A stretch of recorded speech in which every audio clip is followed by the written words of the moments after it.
Is everybody back there from there, Carl? Yes, sir. All right. Well, as I said before, I don't know how my prior chairman maintained his weight because I never get to eat, but apparently Derek must have stocked up before session. But I want to, we do have Madam Speakers joining us today, so I need everyone on their best behavior. I don't see Mark Fisher here, so I think everybody else knows how to do it right. But we have Madam Speaker here because obviously this is an important issue to us and it's an important issue to her, and energy is one of the main things that we're focusing on this year. And we want to go ahead and get started. We've got PJM here to talk about interconnections and resource adequacy in Maryland. Jason and Stu, I know you guys are chomping at the bit to get going, so take it away. Thank you. Good afternoon, Mr. Chairman, Mr. Vice Chair, Madam Speaker, and members of the committee. It is good to be with all of you again. Many of you had visited us in the control room at PJM back in September, and we appreciated the opportunity to share some of our information and some of our concerns with you when you visited us in Valley Forge, Pennsylvania. As you know, PJM is the regional transmission operator. It is your grid operator, and we also serve 13 other states and the District of Columbia. Our service territory includes 1 out of 5 Americans. We have 85,000 miles of transmission lines that we own. As you may know, we plan the system, and we've been planning the system for close to 100 years. We also run very competitive markets for a number of commodities, including electricity and capacity. And we procure power regionally to satisfy the needs of your constituents. We're not policymakers. We are fully regulated by the Federal Energy Regulatory Commission. All of our rules and regulations are codified in tariff. But what do we do at the end of the day? Our job is to keep the lights on 24/7. So today I will be providing you with a briefing on resource adequacy, and that is essentially, do we have enough supply to satisfy the needs of your constituents and the state. But I'm going to begin with the bottom line. And the bottom line is the energy outlook in the state of Maryland is dire.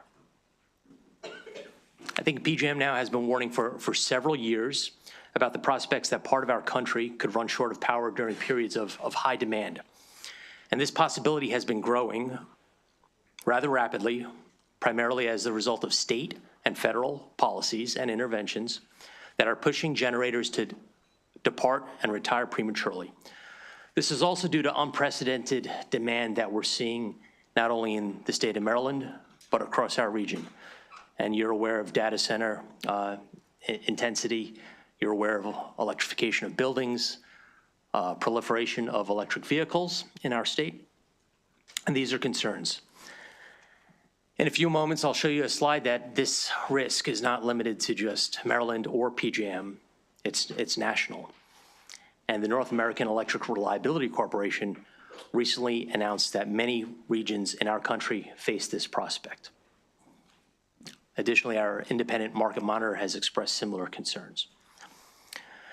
Even so, the situation in Maryland is much more concerning than other states that we serve. 4 things. As you know, Maryland is a net energy importer. It does not have energy independence. It imports, on average, 40% of its needs from its neighbors. Number 2, Maryland is losing some of the largest power generation sources at the same time that demand is increasing rapidly. Number 3, Maryland is lagging far behind other states in PJM in the development of its preferred resources, notably solar and wind. And number 4, Maryland's transmission system, the high voltage system that we rely on to deliver watts to our businesses and homes, is weak and either at or near capacity. So while PJM's top responsibility, our primary goal, is to maintain system reliability, we also share the concern that you have about rising prices that are caused by this supply-demand imbalance. And we've taken multiple steps to address them.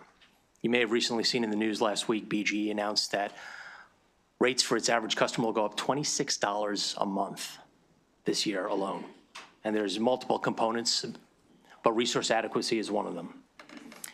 I will say PJM has been improving new generation, mostly renewable generation projects to connect the grid at record pace. The year ending December 31st of 2024, we approved over 70,000 megawatts of projects. We also currently have a large number of projects with approvals in hand, but they are not getting built due to factors outside of PJM's control, including permitting at the state level, supply chain issues, financing, and others. But we remain open to additional solutions as long as they support keeping the lights on. The good news is, towards the end of this presentation, I will provide you with some solutions that we're working on and that we would enlist the state's assistance in helping us meet these goals. But let me be clear, before we start this presentation, if Maryland does not begin to address its resource adequacy needs, basic economics will determine that when we're in a period of decreasing supply and increasing demand, prices will only go in one direction, and that will be up. Stu, if you could move to the next slide. This is one that some of you may have seen already. Electric demand in the PJM footprint is projected to grow. Every year, we draw a 15-year forward line predicting how much electricity our states will need. And you can see in 2024, it was above the charts. Our numbers for 2025 are not yet available. They will be in the next week or two. But I can tell you that the 2025 line, if plotted, would be off of this slide. You see the word growth at the top right-hand corner?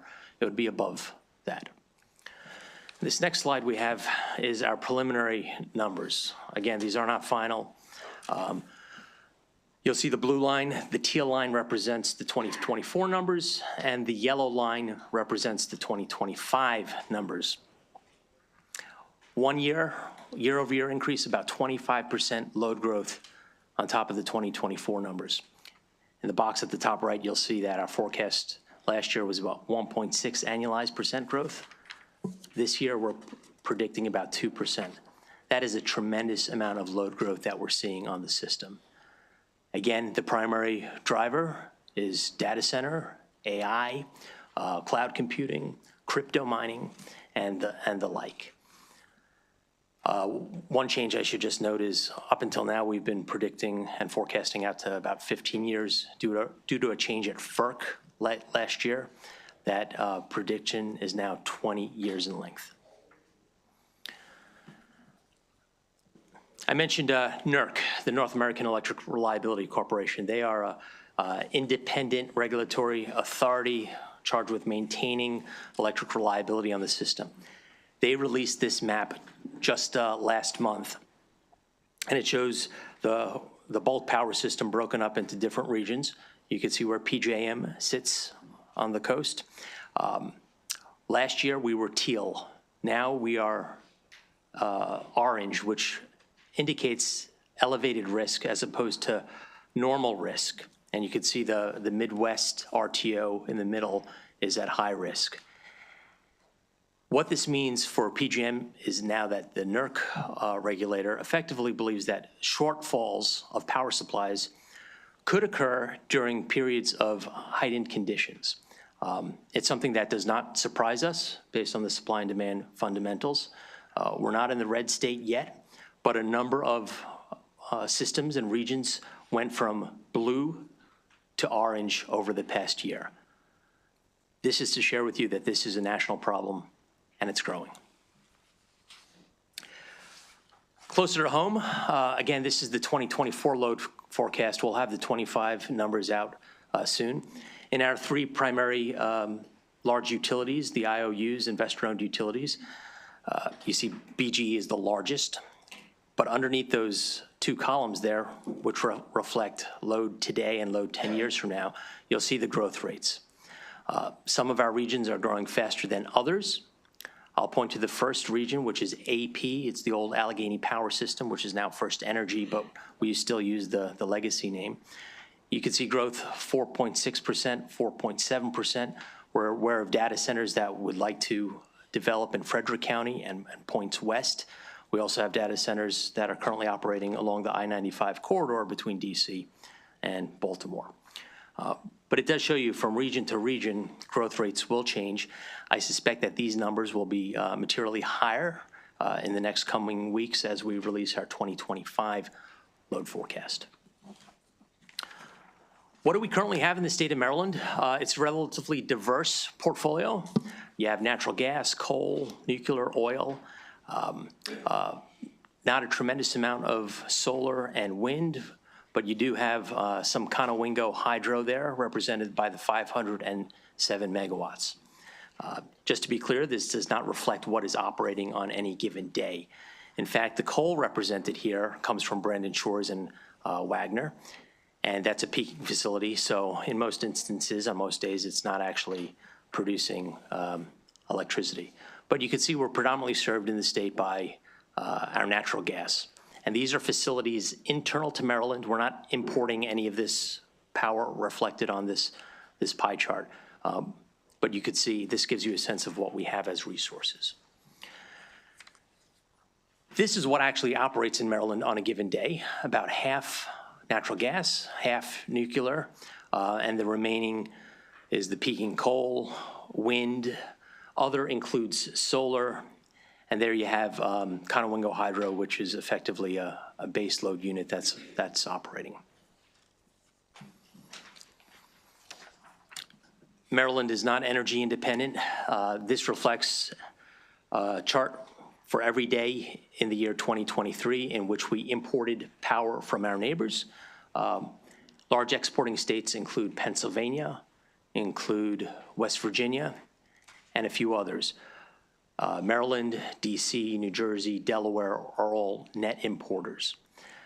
Obviously, the benefit of a market is that you could rely on your neighbors for imports. Some states import at times and export at others. But as you're aware, we have been a net importer of power for decades and decades. This could be concerning if a state such as Pennsylvania begins to realize that it could use its power internally to support data centers of its own. And then it will be more difficult for Maryland to import power to serve our needs within the state boundary. This is just an easy chart to take a look at. Since 2018, we've lost about 6,000 megawatts of resources and only replaced them with about 1,600 megawatts. It's clear that retirements are outpacing new additions. When we lose Brandon Shores and Wagner in Anne Arundel County, we'll lose another 1,800 or so megawatts. So we'll be closer to 8,000 megawatts of departing resources. This obviously is unsustainable in the longer term. What we have here is just a quick list of sources that have either recently announced their retirement, have planned their retirement, or will be retiring in the near future. All thermal units throughout the zones, PEPCO, Baltimore Gas, Delmarva, and in the panhandle of the state. You'll see there, Brandon Shores Units 1 and 2 are set to retire June 1st. That was the notice that was provided to us. There is an RMR proceeding underway at the Federal Energy Regulatory Commission that will be addressing these issues. Many of you are aware of the high prices of our last capacity auction. Those high prices send a market signal. And in response to that market signal, you'll see a number of these units actually inform PJM that they are withdrawing their intent to retire. That's Morgantown units number 3, 4, 5, and 6. They're all about 54 megawatts each. They are oil-fired units in the PEPCO region. So we are glad to have those additional megawatts available to us. And that's a reflection that high prices do send a signal for new generation to be built, as well as for generation that plans to retire to take a second look. Before we move on, just on this page specifically, may I ask a brief question? Please. I'm noticing that Wagner 1, well, let's just step back a minute for clarification, but Wagner 1, let's just go with that, I'm sorry. Why are they closing? The unit owner, Talon, has determined that it wanted to exit the business. So They supplied that notice to us in, it looks like October of 2023, to retire on the same date that the Brendan Shores units would also retire. So their entire portfolio, whether it be diesel, oil, natural gas, or coal, they would shut down that facility. That's 126 megawatts? Correct. That's an old facility. Okay, And you raise a good point. The average age here is about 55. that's what I was going to ask, because I'm sure there's this, I guess, bromide ad hominem that we're closing all of these down. Could you explain a little bit why some of the oil and coal plants are closing? They're closing, number one, they're old plants. Sometimes at the end of their life, they're no longer safe to maintain and operate. So that's a consideration of a unit owner. But additionally, policy decisions with respect to emissions, CO2 regulations, both at the federal EPA level and the state level, will also influence their decisions. Can they continue to operate with the air emissions in place? Would they need to invest substantially in their technology in order to meet these new stringent guidelines? So that all factors into the calculus. Do we toss the keys on the table and retire, or do we make an investment? Right, and I guess what you're saying is in our effort to protect the environment, especially with coal and oil, these older facilities just have decided that they can't keep up, and they voluntarily closed. Yes, they file a notice with PJM that they intend to retire. And again, I'm looking on this list here. Most of these are extraordinarily aging, but these are all choices that these industries have made. Correct? No, the Maryland has not forced any of these to shutter. Correct? Not forced. There was no directive from the state to retire. Correct. And I understand your point that we passed regulations because, God forbid, we have a clean environment. But it seems like a lot of other states are also doing similar things. Correct?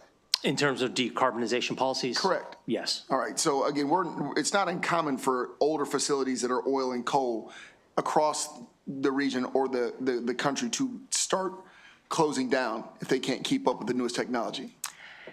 It boils down to the economics. These are competitive generators, and developers, they obviously want to turn a profit. Right. So based on the environment, whether it be of the state or the federal policies, if they cannot earn a return, they will make that investment decision to retire. Gotcha. Thank you. So you've probably heard a lot about the interconnection queue at PJM and how it's gotten jammed up in recent years with applications from developers to connect to the grid. And this was an experience, a situation that was experienced by all the power grids across the country. But PJM recognized the problem early on. We worked with our stakeholders and our regulator to come up with a proposal. FERC approved that proposal in 2022, and I'm happy to report that we are now on our way of closing out successful implementation of that reform effort. We've cleared about 50,000 megawatts from the queue, but as I noted a few minutes ago, many of them have not matured to development for a number of reasons outside of our control. This is an important chart to look at. And again, this is based on 2024 load forecasts. It will need to be updated. It effectively shows under 4 different scenarios, if we expect none of our projects to connect to the grid, 40% with yellow, 62% with orange, and 100% with green. We call this a balance sheet because we're trying to figure out what percentage of our interconnected projects do we need to just break even, have supply meet demand. And as of last year, we were predicting 62% of all projects that are in the interconnection queue will need to materialize in order just to break even at that 0 at the bottom. If we're below that target, we'll have a resource adequacy problem. If we're above that target, we'll be in the green. But it just goes to show you that the resources in the queue, we need them to deliver. We processed a record amount of projects last year. I believe we'll, with confidence, clear even more projects out of the queue this year.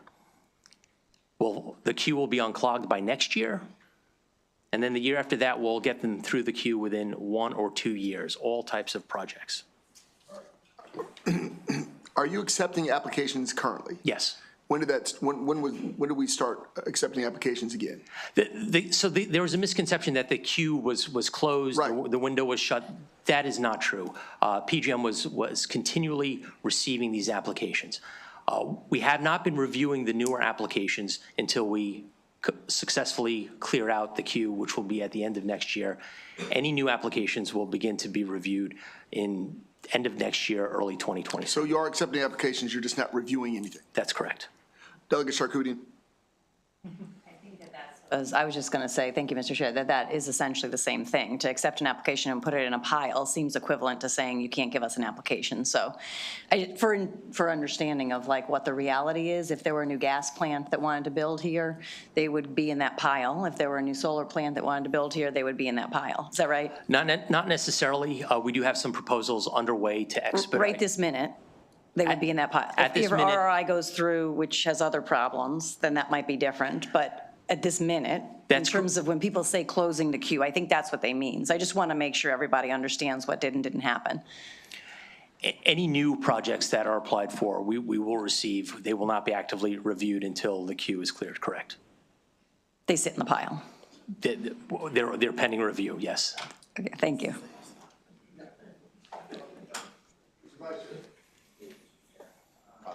Chairman Stanek, can you just explain the ELCC and what it actually means and why that is driving rates up? Because everybody in here is about to get a lot of phone calls about their constituents' utility rates going through the roof, and this is playing a major factor into that, or into why that is happening. Despite Yes. what everybody else is saying, BGE, PEPCO, whoever else, this is one of the factors, and this is a rule change from PJM.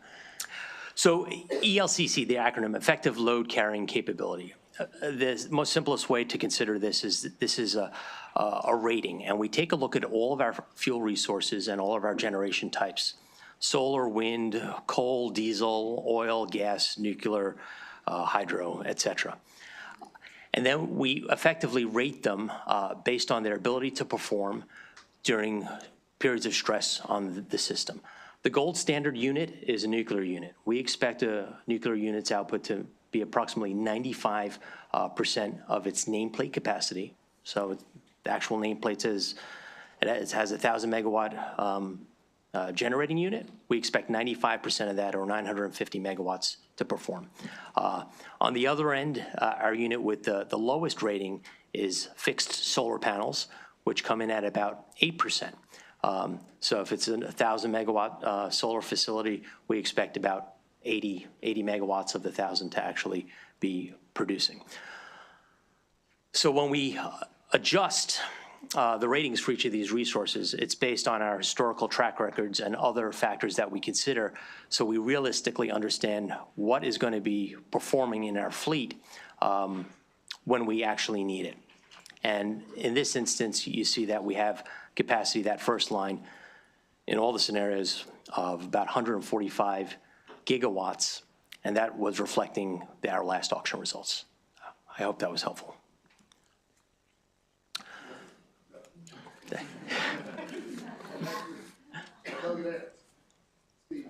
Thank you. Just a quick question back on these generator deactivations and what have you. When you start reading through this and you listen to the explanation, it sounds like these people never upgraded and they never had an opportunity to upgrade. Is that true? They, obviously, as unit operators and owners, they want to maintain their facilities. Over the years, I suspect that many of them have implemented new environmental controls. I'm sure there's investments for safety and just maintenance, because they want the highest output of these units as well. But the specifics of all of these thermal units would be best addressed by a developer. How do they maintain them? What degree of investments do they make to make sure they're safe and as clean as possible? Are the lines and the infrastructure still workable in these locations, many of these locations? I suspect that, yeah, some of these are recently retired. I know we discussed AES Warrior Run, which is a relatively new, you could see that was probably the newest vintage unit that retired at only 21 years old out in Cumberland. Are some of these new providers, are they looking to go into these places to actually start up the generation facility? I suspect they would, because they have the substation work, they have lines in place already. Why isn't that happening? Well, you would need several things. You would need the interconnection agreement. You would need the siting and permitting in place. And you would need a competitive developer in Maryland, which is a restructured state. We restructured, as you know, back in 1999, to come forward and make that investment, which they would be at risk for. Is there something we could be doing to facilitate that, to help that along? Because it would make sense that we have the lines in place, we have a lot of that structure in place. Why not utilize that with, say, a gas-powered, natural gas? I think it would be, based on the current climate, it would be difficult for Maryland to attract a natural gas plant, but not impossible if the Why proper. is that? Why is that? I think that the policies have been somewhat aggressive. When we speak to investment analysts, they see safer bets in other states where they could earn a return. Obviously, Maryland hasn't built a new natural gas plant since the Wildcat plant up in Cecil County more than 10 years ago. We haven't seen any applications for new natural gas-fired plants. In several years, the PSC saw one maybe about 5 or 6 years ago. I did hear yesterday that the PSC chairman said Maryland is open for business for natural gas plants, and they would entertain a CPCN if Based on what you said when we were up to visit you all, that's the largest number of people applying to put something in is natural gas. That's what you're actively seeking. Is that not right? PJM is fuel neutral, but obviously when you take a look at the ELCC ratings that we discussed a moment ago, that provides the most capacity during systems of stress and just all around the clock. So natural gas units, even though they're not well represented in our queue, our PJM-wide queue, we do have a few projects that are within the PJM footprint that are making their way through. Okay, thank you. Thank you, Mr. Chair.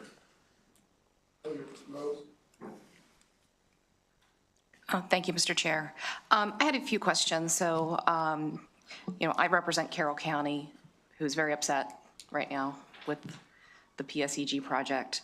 And I would like to know, in your queue and the applications that you're receiving, are there future plans that you're aware of thus far that are going to come through Carroll County farmland once again and go through our conservation areas and put up transmission lines? I would like to see that not happen again. So I would like to know if you have any data on that, on what's coming down the pike. Delegate, you're referring to transmission, not resource adequacy, not generation? Okay. Oh, I'm clarifying, I'm asking. Yes. Yes, okay. Yeah, obviously, this state has not built any meaningful transmission lines in many, many years.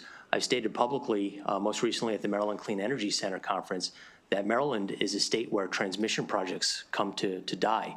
Trail, TransSource, MAP, PATH. We now have another project in the works. And I suspect that in the future, there will be additional transmission lines that will be needed in order to provide reliable service and electricity to the 6 million Marylanders. So I cannot give you an assurance that new transmission lines will not be built through Carroll County. Well, a follow-up question to that is, I have spoken, the majority of Carroll is with BG&E, and the fact that they're putting in these transmission lines and not using, current infrastructure is very upsetting. And we just heard that you said $26 a month for BG&E. We're going through all these miles to get to the data center up in Frederick, of which, we really don't get benefit for, but we're going to be paying for.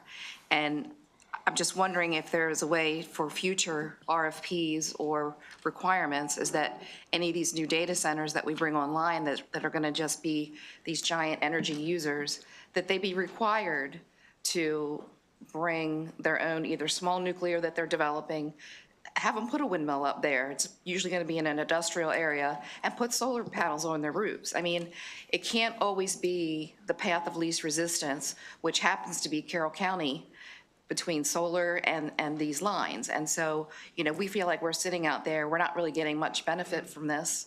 And I understand it's for the whole state, but, we feel quite targeted. We have more land being taken than any of the other counties put together. So, that's just something that I hope that you will keep in mind, and that, moving forward as you look at these applications. Thank you, Delegate. I recognize that it's a concern for your constituents.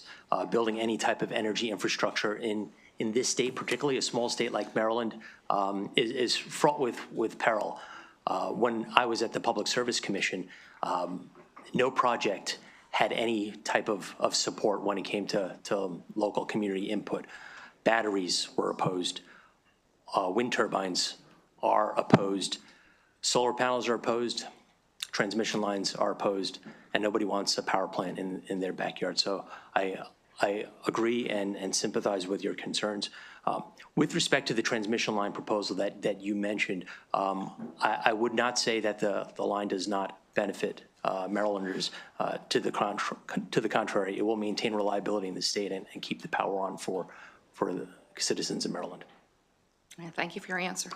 Jason, on that line, could you explain the process as far as the transmission lines for their approval? Because it's my understanding that obviously that we need, regardless of the generation plans we may be laying out, we're going to need additional transmission lines. Could you please explain the process to my colleagues as far as how, from the bidding process, how it's approved, who sets up the path, how all that's done, so we get a good understanding? Sure, I'd be happy to. So it's a high-level process called our Regional Transmission Expansion Plan. We look at the needs of the system on an annual basis, and we open these competitive windows in order to see if there are transmission developers that are willing to actually find solutions for us. And we do not prejudge what the solutions would be. Typically, they are transmission lines, but Delegate Rose, to your point, there could be additional technologies. There could be reconductoring. There could be what we call the suite of GETS, grid-enhancing technologies. So in the most recent example, with respect to the power line in question, we had an open solicitation of developers to go ahead and file proposals. We reviewed the proposals that were filed on time, and we received, I think for the entire tranche, somewhere 86 proposals I received, PGM received. We review them for constructability. We review them for performance. There are a number of factors that we take a look at in order to determine cost effectiveness is also a consideration, as well as does this project have the ability to actually obtain the permits? Last thing we want to do is award a bid to a project that has, even though it looks good on paper, for some reason or another, it has no real opportunity to actually get built. So the Carroll County line that we referenced a few moments ago, we made the award to the transmission developer. In this case, the name of that developer was PSEG. And at that point, it's the developer's responsibility to determine the line route. We don't pick the route. We explain where the problem is, and we solicit solutions to that problem.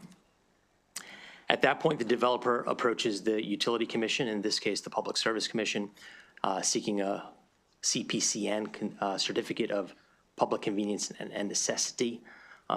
That's a process that is tested with evidence, with cross-examination, and then the PSC will make an informed decision whether or not it is in the public interest to actually grant this developer a certificate so they may proceed to build whatever the project is. It could be a solar field, it could be a transmission line. And that, in a nutshell, is what the process is, and we repeat that every year. And you stated that you solicit solutions to a problem. So we're using the Carroll County issue, for example. Was there any chance that reconductoring may have solved that problem? There's a potential, but we determined that not only would reconductoring not solve the problem, but using existing transmission lines would not solve the problem.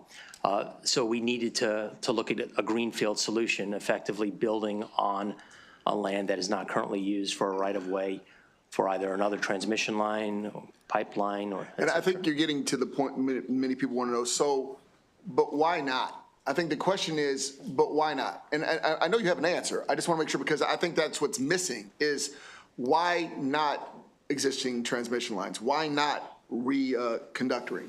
There are instances. The most recent case before the Public Service Commission was the Transource transmission line, which was developed by AEP.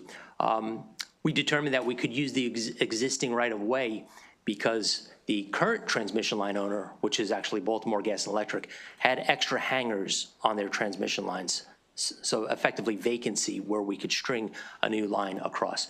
Sometimes there are limitations in terms of the existing right-of-way. Typically, a transmission right-of-way width is about 150 feet. You may need to expand that to accommodate another set of towers parallel to it. In the instance of the line that we were just talking about, parts of that right-of-way are parallel to an existing transmission line, and other parts are diverge and go into greenfield solutions. So we want these projects to be constructible at the end of the day. So those are some factors we look at. And lastly, my last question on this is, you stated earlier that this is where transmission comes to die. Could you elaborate on that, please, as to why are they saying that about Maryland? I think the facts prove out that we cannot build any amount of interstate high voltage transmission lines, so 345 kV and above, in this state. And I'm trying to think of the last, I don't know the last time that the state has built any transmission lines. And in a few slides, we've. Is it because of state regulations? Is it because of community pushback? What do you mean we cannot? Well, with the line in question right now, there's a tremendous amount of community opposition to the line. As long as the developer receives the certificate of public convenience and necessity, they could go forward and begin construction Correct. of that line.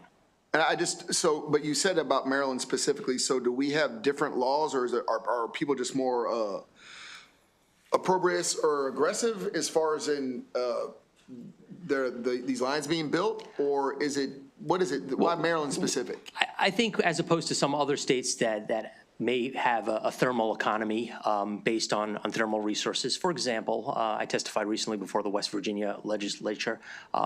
There's less concern with building energy infrastructure in certain states than others. Maryland, as a relatively small state, we do have concerns if we are building a transmission line. And I understand nobody wants a transmission line in their backyard. But we're 6 million residents in a relatively small state, and that requires some structure. I just want to know what made Maryland different. Sorry, the way you expressed it, was there something that was in the way for, because transmission is very important, whether we like it or not, and especially anybody who wants a data center in their community. You know I'm looking at you. That we need we need that electricity, the huge, like I keep saying, it's a giant tick on a very small vein. Yes. But the way you made it seem like something Maryland was special, because nobody, I believe, in this country is like, yes, let me get that transmission line. So what makes us different? You raise a fair point. It's getting much more difficult to build any type of significant infrastructure in the country. Transmission lines, in 2023, the country only built a handful, less than 100 miles of high voltage line. So it's not isolated to Maryland, but Maryland has had a fair number of high profile projects in recent years that did not go forward. Thank you. We have a lot of questions. Okay. And I know we moved on to transmission, so we have a map to show, but Delegate Pippy, sorry. So, Mr. Stanek, good to see you. And just, I think it's helpful, you have a background, obviously, you're with PJM now, you were with the chair of the Public Service Commission, and before that you were with FERC. Yes. For years. You kind of trifecta, so to speak. So one question that I have, and you use the word dire, that's our energy situation. Obviously, I feel like there's some contradictions between our energy situation and the goals of the Maryland Energy Administration. I think those goals don't align, but that's a conversation for another day. Because we are a net importer, we're getting a lot of energy from, let's say, Pennsylvania and other places. Is that clean energy we're getting? We're importing clean energy, or how would you describe the 40% of the energy that we're importing into Maryland? It is hard to tag the electrons moving along the wires.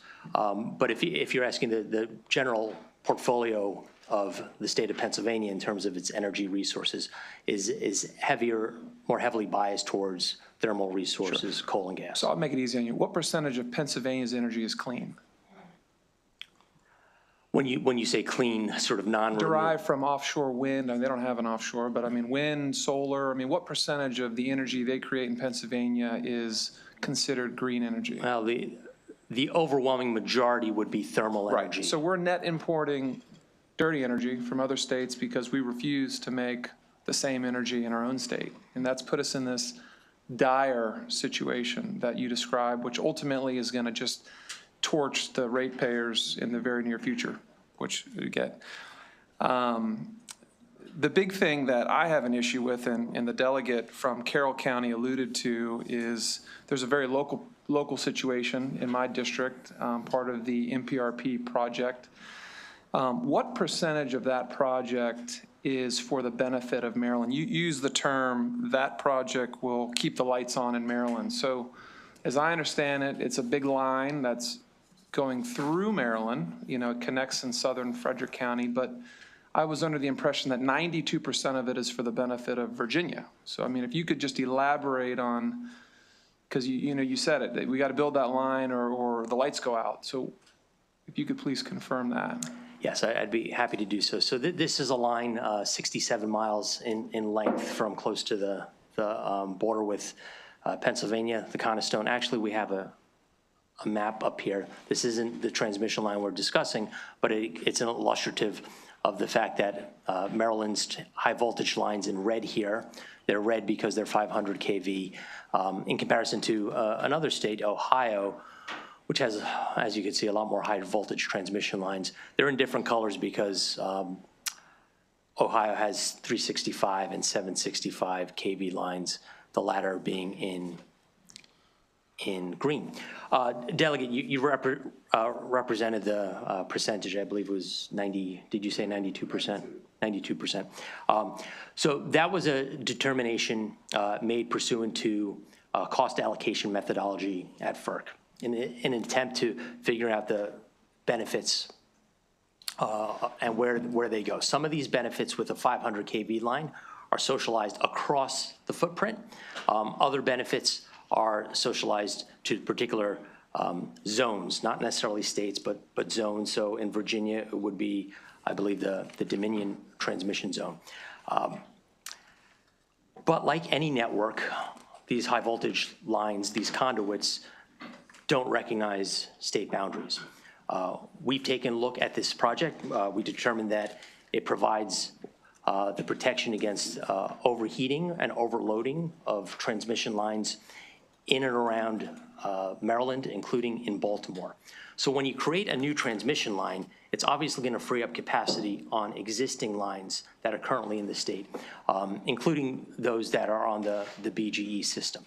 It will alleviate that congestion, and it will provide for additional transmission capacity, effectively additional breathing room for the rest of the system once this line is energized, if it's constructed.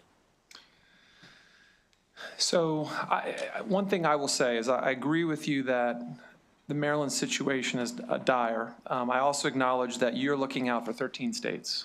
With PJM, big ask, big responsibility, 13 states. I would disagree that that particular line is for the benefit of Maryland. I would argue that the line was probably approved for the benefit of other states, and because we're tied into them, we got stuck with the short end of the stick. But we can talk further offline about that. And the last thing I have is just, would you say it's fair that our own state policies have created this dire situation that we're in? We've made it incredibly difficult for a power generating station, whether thermal or not, to do business in Maryland, to apply for a renewal of a permit, to keep their own lights on, so to speak. Like, this is essentially a self-inflicted wound that has put us in this dire situation through state policy. As a state that participates in competitive energy markets, the climate in Maryland is less receptive than some other states for this investment. Okay, thank you. Thank you, Mr. Chair. I'm sorry, Jason, what was the answer to that, what was that last answer you just said? The delegate was asking whether or not effectively, and delegate, please correct me if I'm wrong, whether or not the policies of this state have effectively dissuaded additional investment in energy infrastructure.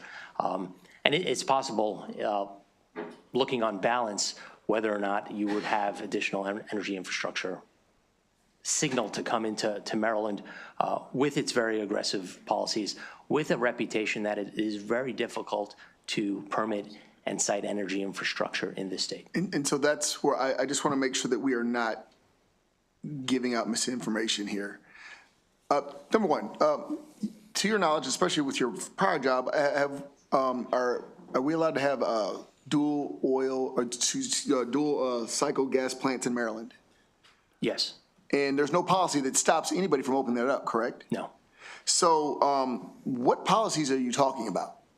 Are we talking about the difficulty in getting cited through PSC? What policies are stopping these? We haven't stopped any natural gas coming through. We've done nothing to my knowledge since I've been here, but it sounds like we are. And that's why I tried to clarify before. What policies are you talking about that stop them from coming here versus other states? Obviously, any competitive developer of generation wants to ensure that they will be able to make a return on their investment, not only now and tomorrow, but for 30 years into the future. And obviously, the state of Maryland has very aggressive goals, most recently through Climate Solutions Now. And those goals of the state may not align well with a developer who would like to operate a natural gas plant for the life of the plant, let's say 30 years.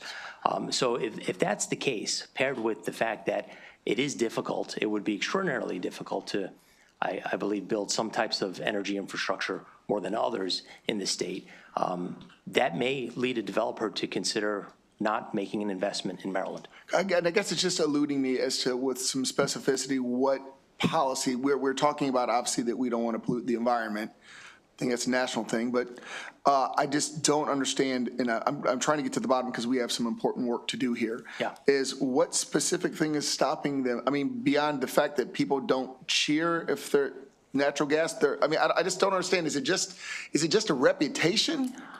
I think it's fair to say reputation. The goals are the goals. But how do the goals, I don't understand the goals. I get the goals. I just don't understand how they're getting away. I think it would be hard for a thermal developer of resources to enter a state where the state has put down goals that we are getting to, I believe, like 100% clean renewable resources by 2035, 10 years from now. Will they have some degree of certainty that they will be able to recoup their investment beyond 2035? Because these plants will run. Fear that we would shut them down and take them off the PJM. That would be a possibility. Right, but they would still be able to get in the capacity market regardless, right? Yes, yes. Okay. Sorry.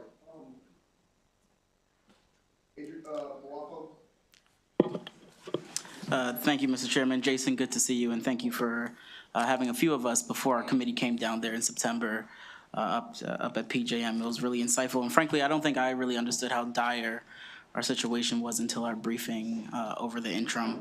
I want to kind of focus in on what's in the queue and how we got here, because I think that's critically important about how we move forward. So I see on page 14, well, I want to go back. You mentioned earlier that all projects that are currently in the queue will be solved essentially by next year. Is that correct? That's correct. Okay. And how many projects are currently in the queue? Is this what I'm looking at accurately? This is just 2024 and 2025. By next year, there's more. There's approximately 200,000 megawatts in the queue. So you're saying this is only a depiction of 2024, those who have been in the process in 2024? 24 and 2025. This is a sort of a slice in time. It's not the entire queue that we have. Well, let's look at the entire time. So how long do projects, what's the farthest back date you have for projects that are currently in the queue? They probably have some queue projects back from 2017, 2018. 2017, 2018, okay. So let's talk about how we got here, because that's many years. Imagine you said in your talk with the chairman here, you talked about return on your investment. If I'm a developer and I went in the queue in 2018, let's just think on inflationary numbers for a second, and I'm not getting approval until 2024, you can imagine as an investor and as a developer, I wouldn't want to be in the queue anymore because the project has skyrocketed in cost. Is that a correct assessment?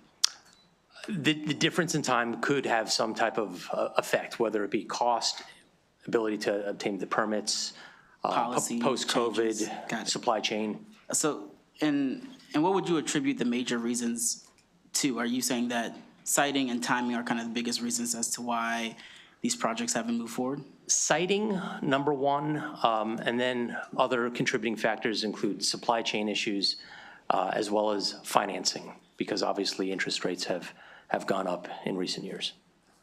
Let's talk about siting. I know that's really an issue this committee is probably going to deal with a lot this upcoming year. What state do you think is getting it right in terms of siting? Because that is such a local issue. What state is doing it right based out of all those who are in the PJM territory? Yeah, I would decline to say the states that are getting it right or wrong. Siting and permitting is difficult in any state.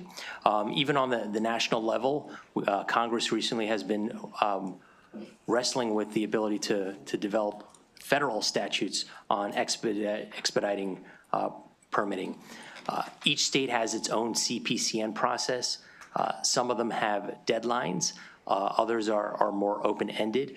It's obviously very important to get feedback from the communities that these projects will be going through. But it's a matter, do we give finality to a developer within 12 months or 24 months, or is it open-ended and takes a while longer? So let's talk about the second issue that we brought up. We talked about siting, let's talk about timing.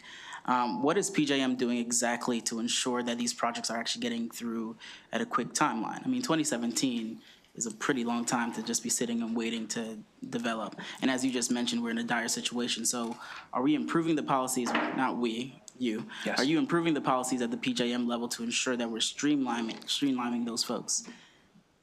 I would say it is now the queue and the outcome is a success. And it may be hard to believe, but what we saw from 2017 to 2019 was a doubling in the number of projects in the queue. And then from 2019 to 2021, it doubled again. We saw the urgency of the situation in 2021. We worked with our stakeholders to develop a solution. We proposed that solution to our regulator in 2022. And FERC approved that in November of 2022. Then we were off to the races in 2023 last year. We approved a record number in PJM history of projects through the queue. This year, we will undoubtedly break that record. Next year, we'll clean up and the queue will be resolved. Starting in 2027, we hope to get all projects through the queue, including the ones in the pile we talked about, within 1 to 2 years. Okay. Last question here, Mr. Chairman. So if I'm a developer and I come to PJM saying, hey, I want to develop out, pick any of the states. If I apply in 2025, you're saying that the timeline will be significantly shorter than if I applied in 2017? Undoubtedly. Okay. I should reflect, though, if you take a look at this snapshot here, you'll notice that Maryland in this 2024-2025 portion of the queue only had 6 projects. Yeah, but that doesn't account for pass from 2017 to 2023. This is just a snapshot of 2024. That doesn't. And why don't we take a look at the Maryland queue? Is this the pile or is this new from 2024? It's just, it's new is what he's saying from 20, so it doesn't account for 2017 to 2023. It doesn't, Stu, Maryland slide. So this is the pile. This is the entire pile in this slide here. This is the Maryland queue. Obviously, you know that our load is about 12,000 megawatts. This is what we have looking out into the future. Obviously, it looks dramatically different than the resources that we currently have installed in the state, the natural gas, the oil, the nuclear. This is what we have in line. Obviously, it's about almost 4,000 megawatts of storage, 3,200 megawatts of, solar.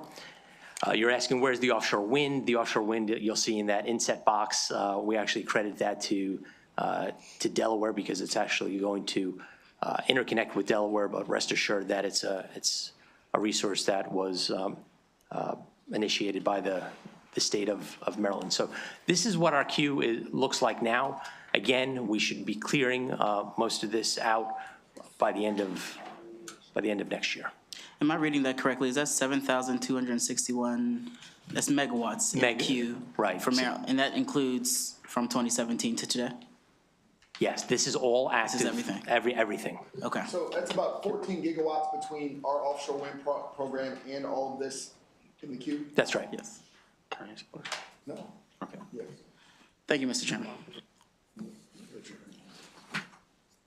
sure? Are you sure? Yeah, I'll come back to this. Okay, sorry. Thank you, Mr. Chair.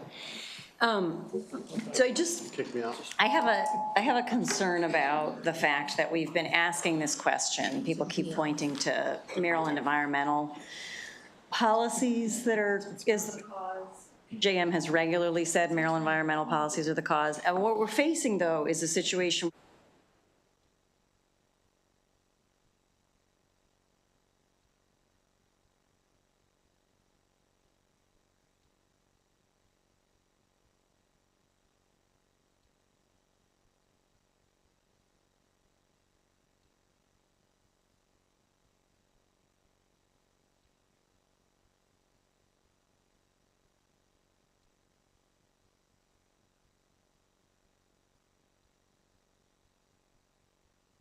doing it?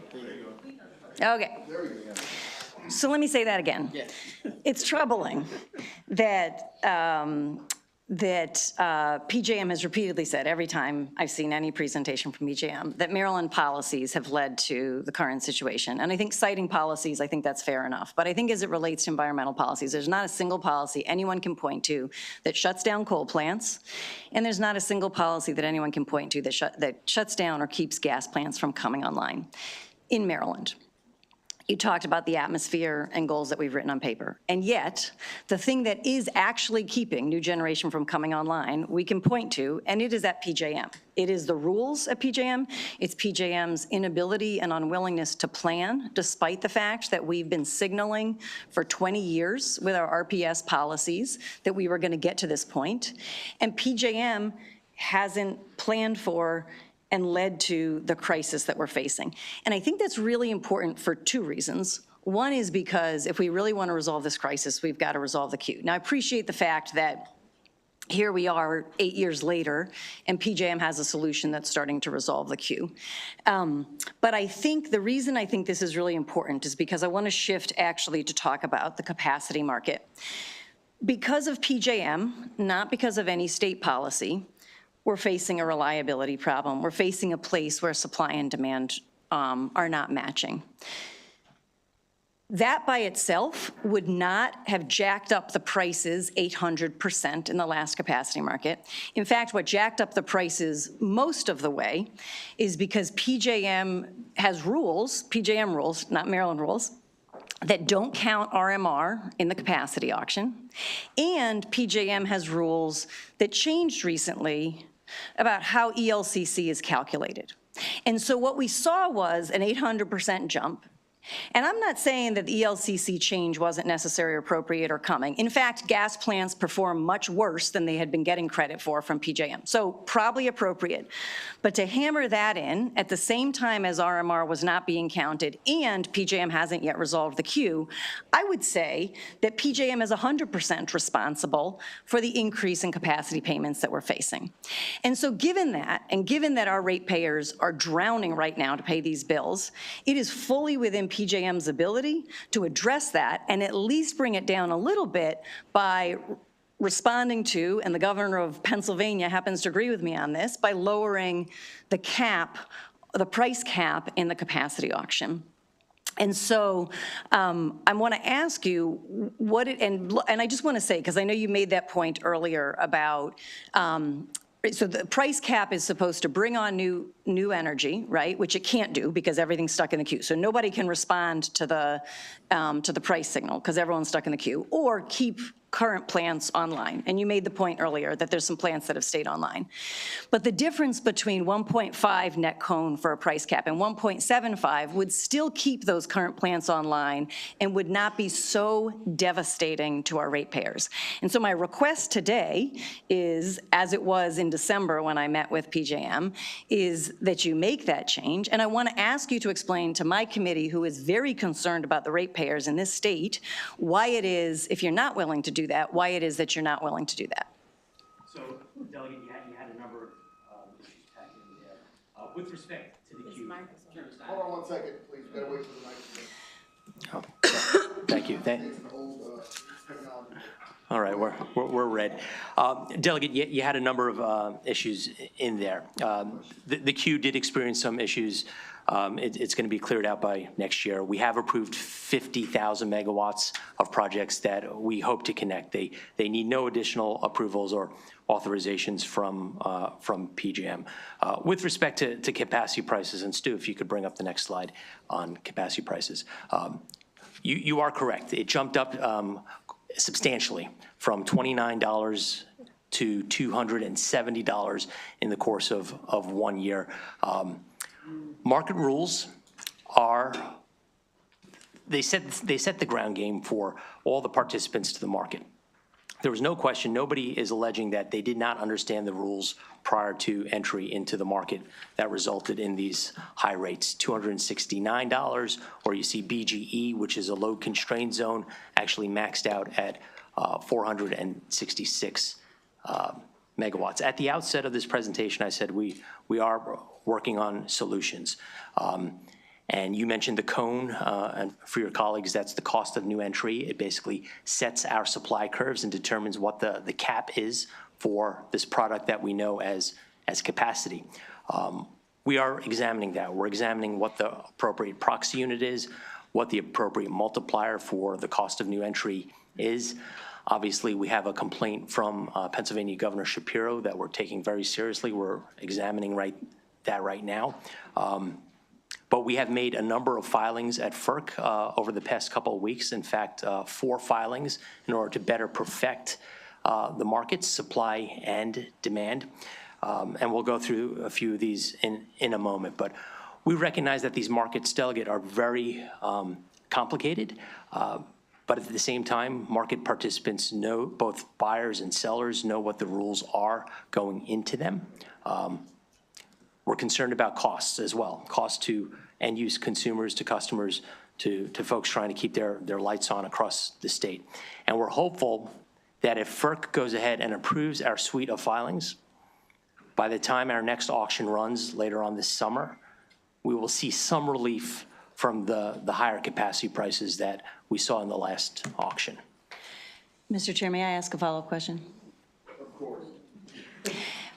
I think that misses the point, because the market participants knowing the rules doesn't mean that the single mother of 2 who's working 3 jobs to pay the bills understands or has any input into those rules. And so the people who are paying for it are not the market participants.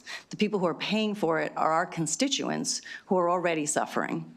And so the wealth transfer from the single mother of 2 working 3 jobs to Talon Energy is, I'm sure, something that Talon Energy, when they helped you set those rules in the stakeholder processes, is perfectly fine with. But the single mother of 2 in my district is not and can't make it. And so given that, we're not asking about what the market participants knew was coming. I'm sure the market participants are thrilled with the outcomes. What we're saying is our constituents need help, and something that is very much within the PJM control, in addition to other rule changes that are coming, and I'm glad that RMR is going to be counted going forward. That's a really obvious, simple one that should have been there before. But what I'm saying is changing the supply curve, changing net cone, changing the cap from 1.75 to 1.5, those are simple things in your control that will not benefit market participants who right now are reaping in significant profits because of this, but will benefit our constituents who don't understand necessarily where this, they'll hold us accountable, but we don't have any control in this decision-making point. The market participants who are benefiting from the rules certainly understand them and certainly wrote them, which gets to another issue about stakeholder processes, which I won't go to right now. But I think it's not about whether market participants understand it. It's about what steps can you take that keep these rates just and reasonable for our constituents. Well, Delegate, we have asked in the petition before FERC for permission to lower the price cap, and we'll see what FERC says. But we also need to keep the price at a level that continues to incent new generation. It will be plenty high. It will still be plenty high. It won't be $29 when any of those rules go through. And we recognize that for a long time, capacity prices were relatively low, and of course, no elected official is expressing concern when rates are low. Obviously, when rates go high, That's how it we're works. hearing. But we do need to be careful. If we place artificial caps to lower these market prices, then you may have a situation where potential participants are saying, either the rules keep changing every 6 months, or there's no certainty that I'll recoup my investment. I think the justification is that PJM's broken queue is keeping new entry from being able to respond to price signals. And so that's the justification for an artificial cap for a period of time until the changes can come to bear so that new entry can actually respond to price signals. And then I think it's fair to have a more flexible market-based process. But until you have a situation where you can have new entry, it's only a wealth transfer without significant benefit to the system. Thank you, Mr. Chair. One of the items, Delegate Charcuti, in the green box here, this is a way to expedite non-existing projects effectively to move forward through the queue in a very fast manner. And it reflects the urgency and the situation that we're trying to deal with to get resources that are shovel-ready, that will be able to produce power by 2030, which is less than 5 years away on the system. So we're hopeful that this whole suite of, and I'm happy to answer any questions on any of these proposals, will provide some downward pressure and relief on the market price signals, will allow new generation to use headroom that is currently on the system that they previously did not, were not able to use. And then the first item, the CIR transfers, obviously, to the extent we have a retiring resource, it does make some sense to have a replacement resource not stay in the queue. That'll be a filing we make with FERC probably in the coming weeks.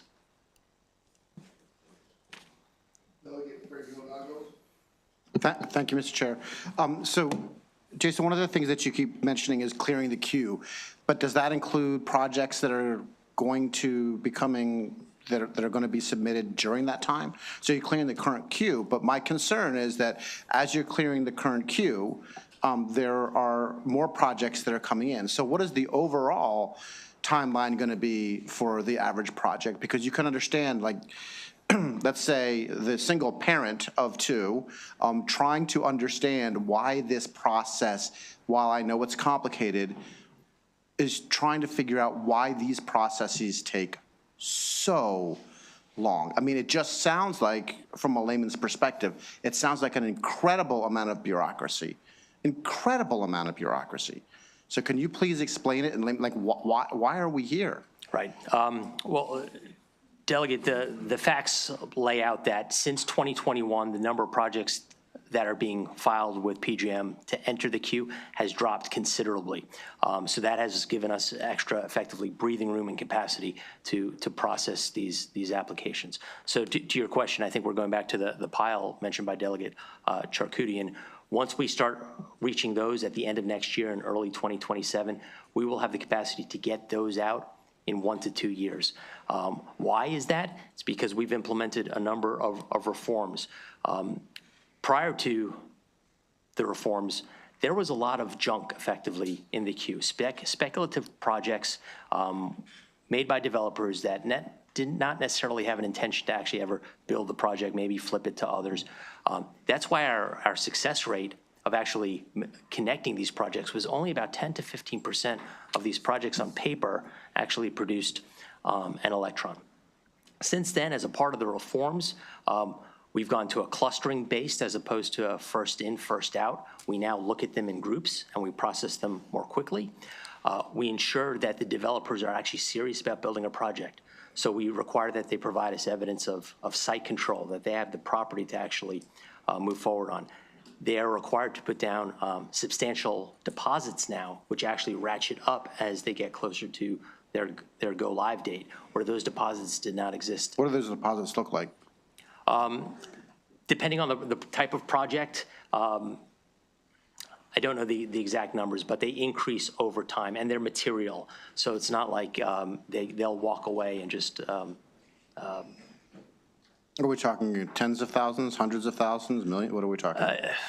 obviously, depending on the size of the project, they would start out in the tens of thousands. But I could As in get like you, an application fee? yes, there's a schedule, a fee schedule. I don't have that before me, but I could get that to you. Okay, and then my second one is something that I asked the PSC when they were here as well. In all of these projects that you're moving and the recommendation, which is being pushed very hard for more transmission lines, is there a consideration or in any of your projections here, are you factoring in reconductoring? We will take a look at reconductoring. Actually, we have some recent testimony that was filed with the PSC on December 31st.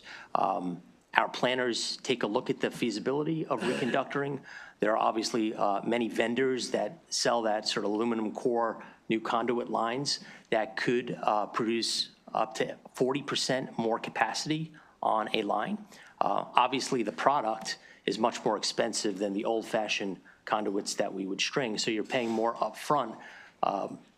So that technology is good. Oftentimes it's used in shorter distances, not hundreds of miles, but maybe to cross a river. They have less sag on them.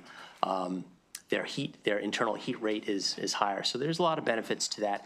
And when we look at these solutions that we put an RFP out for, we'll take a look. Is this an old-fashioned transmission line? Are they employing reconductoring? Are they employing grid-enhancing technologies?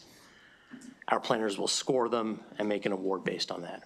Because, I mean, the reason that I keep asking this question is because, you know, not only like new lines, but existing lines. And is there other forms of reconductoring besides just that core, that new wire you were talking about? Are there other technologies that can be put on existing lines to help make them more efficient? Or are you just talking about that one piece of technology?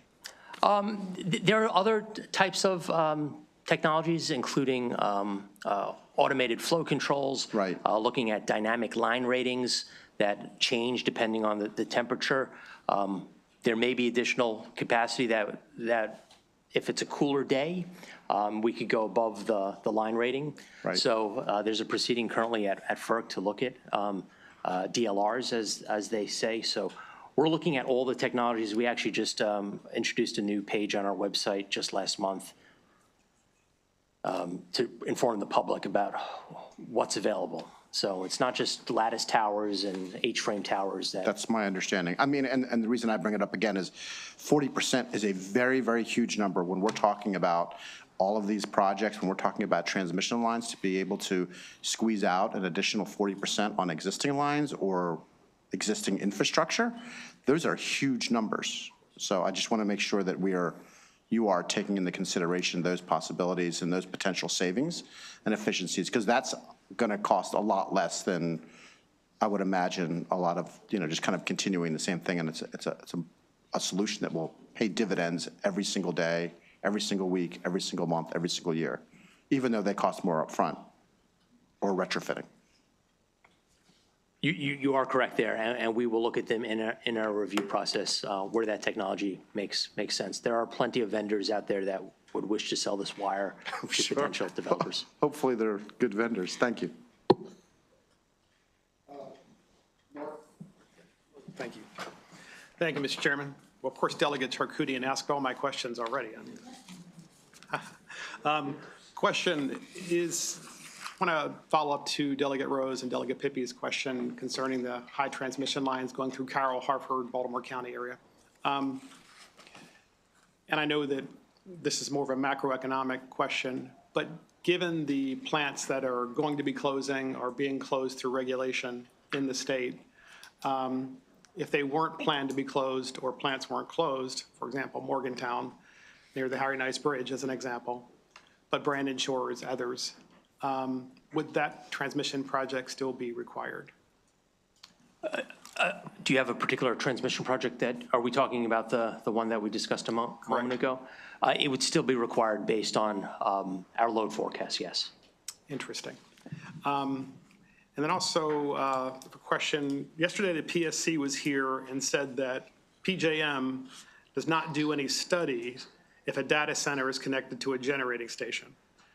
But I thought PJM told PSC at their hearing that PJM does do such a study. We most certainly do. So you do a study Yes. whenever there is a data center that intends to co-locate at a generating station? Yeah, we perform what's called a necessary study. Our concern is to ensure that there is no reliability concern with that arrangement. Got it. Okay, thank you. Thank you, Mr. Chairman. Thank you, Directors. So you, with all your background, and I kind of looked ahead with some of your policy takeaways, because you do have a lot of experience across the board. I just want to focus on one area where possibly we could look at things different, because I'm not kind of understanding, especially when we look at the places that have closed and gone offline. Because I would suspect we have some transmission lines there, maybe there could be some sort of reuse of those. What could we do to, encourage solar, nuclear, or natural gas to backfill for these? Because to me, that seemed like that would be a low-hanging fruit that we could possibly have some policies to help that. Can you help me through that? I think some of these sites where existing generation operates currently but plans to retire are very lucrative and attractive to new sources of energy production, because they may have the bus work in place or the substation in place or proximity to a transmission line. Right. And that proximity will dramatically lessen the costs of network upgrades and interconnecting to the grid. And that is oftentimes one of the top 3 considerations of a developer. All right, I'll build my plant, but how many millions will it cost me to actually connect to the system? So having that proximity is important. Do you need to add, does the state need to add additional incentives for new potential generators of supply to locate at one of these existing sites? I think that's an open question. I think we have some sites now, Morgantown, Dickerson, that could potentially be repurposed. So would you be able to point the state into places to look where we would get policy that would kind of do that? Or should we look to some other state that does that well? Yeah, that's something we can consider. I know the professionals at the Power Plant Research Program have an actual map. They have the tools of where these are. There is a potential for the state to actually market these properties, obviously in connection with the current property owner, to those who are willing to invest in energy infrastructure in the state. And we talked about the reputation of the state earlier, and that could be one movement which embodies some confidence. Okay, Maryland is looking to bring energy infrastructure to the state, and we could partner with you by helping you effectively as your land agent. These are really smart sites to develop. To look at. So if you do a project like that, does that go through your PGM process faster? I mean, does it get caught up in the queue? How would that also be played out? It doesn't get through the process faster. There's 4 major cycles of potential development, right? Number 1, it's getting the siting and the permits. Number 2, it's the interconnection queue, getting through the queue. Number 3, it's the engineering and procurement, the blueprints actually. And then number 4 is actually constructing the project. And some of these projects could be constructed, a simple solar array could be done in a year, a gas plant, 3 or 4 years. And then you're interconnecting and you're good to go. But oftentimes these different phases, like siting and permitting and interconnection queue, they overlap. You could start, you don't want to wait for one to end before you enter the queue, and it takes 3 or 4 years to get out of the queue. So there's an efficiency, and for developers who are aware of all the processes, you have to stop at PSC you have to stop at PJM, you need other permits. They'll have a coordinated approach with the timeline that moves forward. Okay. Thank you, but if we can get some policy to help encourage that kind of retirement and replacing them, I think that would help us a lot. Thank you. Quick question for you. I want to compare slides 13 to slide 6. So if you could pull up slide 13 first. On slide 13, this is what is in the queue for Maryland, correct? So this is what's going to come online fastest in our state. Hopefully. Hopefully. Inshallah. So, okay. I would think, is 10 years a reasonable timeline? I mean, I think for most of this, even for storage, it would be a lot faster than that. I would hope it'd be a lot faster than Me too. 10 years. Okay.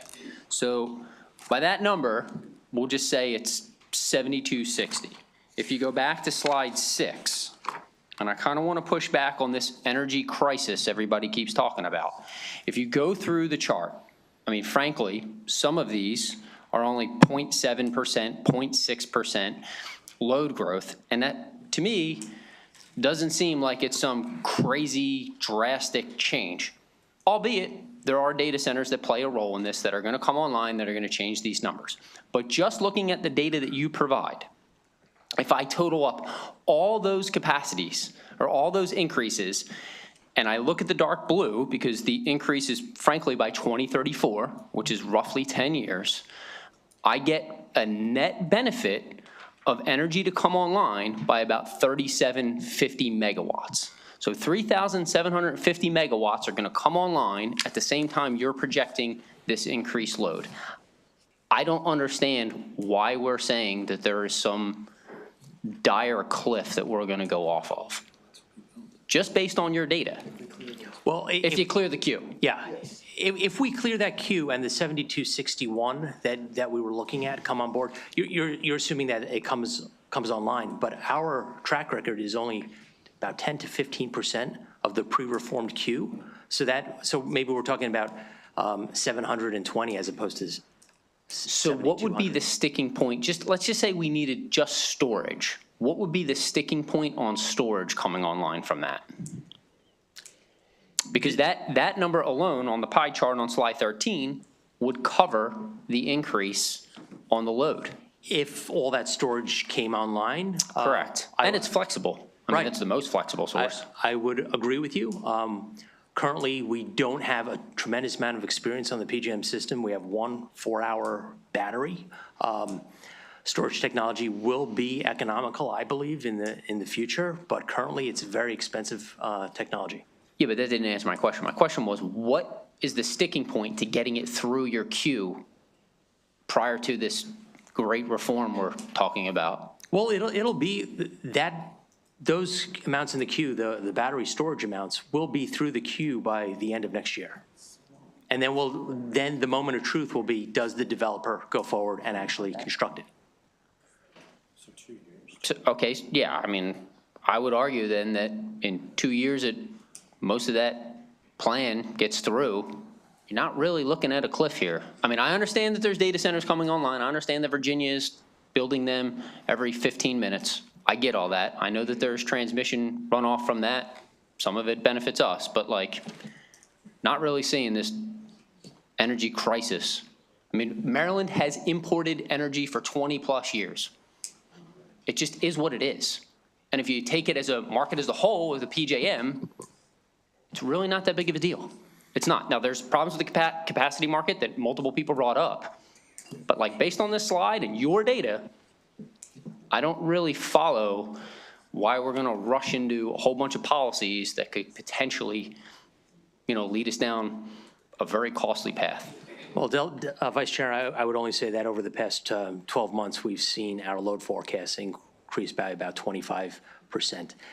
This report obviously is a January 2024 load forecast report. I hope to have the 2025 available to you for review in the next couple of weeks. We think the load is materializing.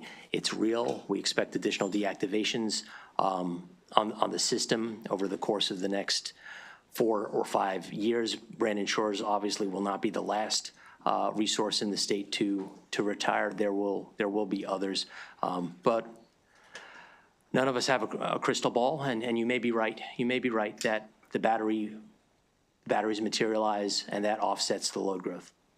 And again, I don't think that my vice chair was discounting the growth. You know, again, when you say nobody has a crystal ball, we kind of need you guys to have that crystal ball. Kind of think that's why you're here, buddy. And I know it's a lot to ask, but down there, your job is to have that crystal ball. Yeah, and so all that to say, when we're talking about clearing that queue, the point we discussed was we want to do things right. Regardless if everybody on that queue goes through, we still plan on creating some generation. We still plan on, we're creating a plan.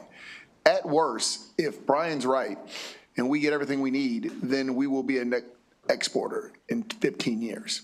Great. I think the point was that queue that you showed up, that circle, the circle graph of things locked in the queue.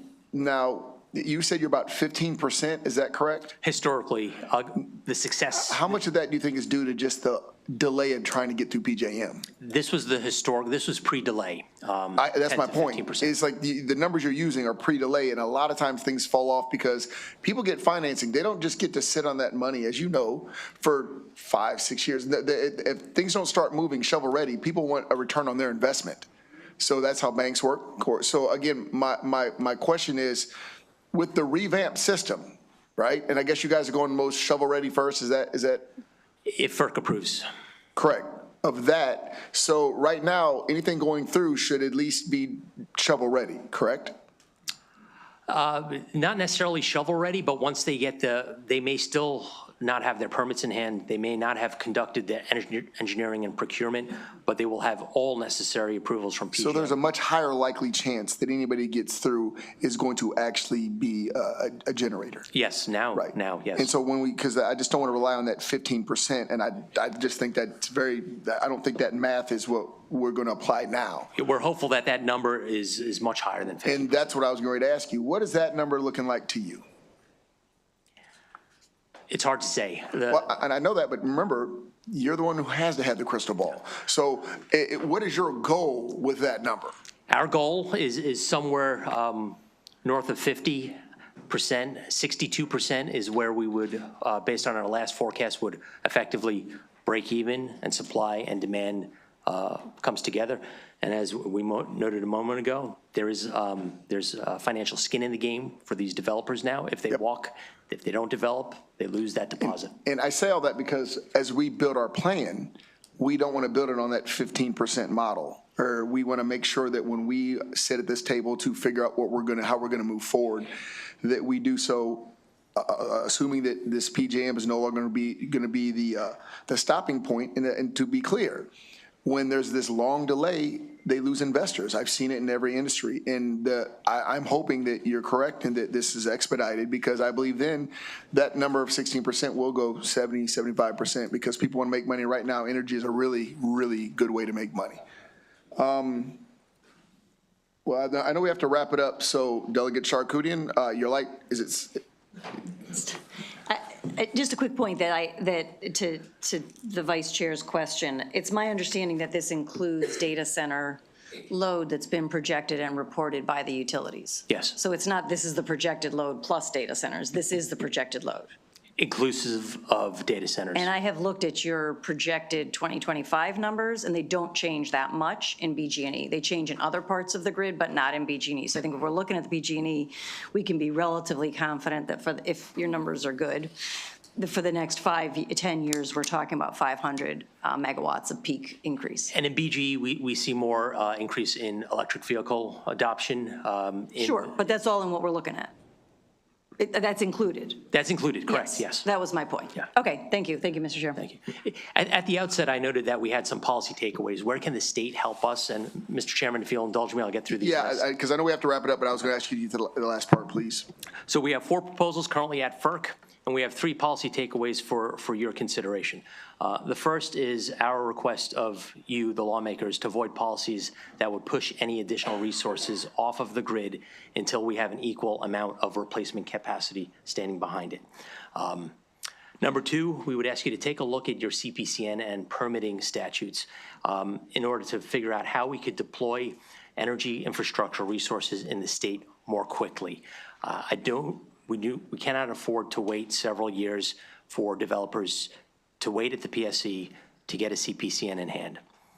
And finally, third, the states should be in a position to help bring new resources onto the grid as soon as possible. And that whether that be reputational changes, whether that be promoting financial incentives for developers to come to the state to build their resources, that is something within this body's purview. So thank you for your attention today. I know this is a really complicated topic. I know it affects the lives and pocketbooks of your constituents. And PJM and our staff, we are always willing to have conversations, provide information, factual information regarding the state of our system and where we hope to go. And I want to say thank you for my colleagues and their brevity with their questions. Madam Speaker, thank you for joining us. You got to see ECM in full violent action. A lot of notes. Right, you got to see ECM in all its violent glory. So guys, thank you very much. Again, everybody have a wonderful day. Take care.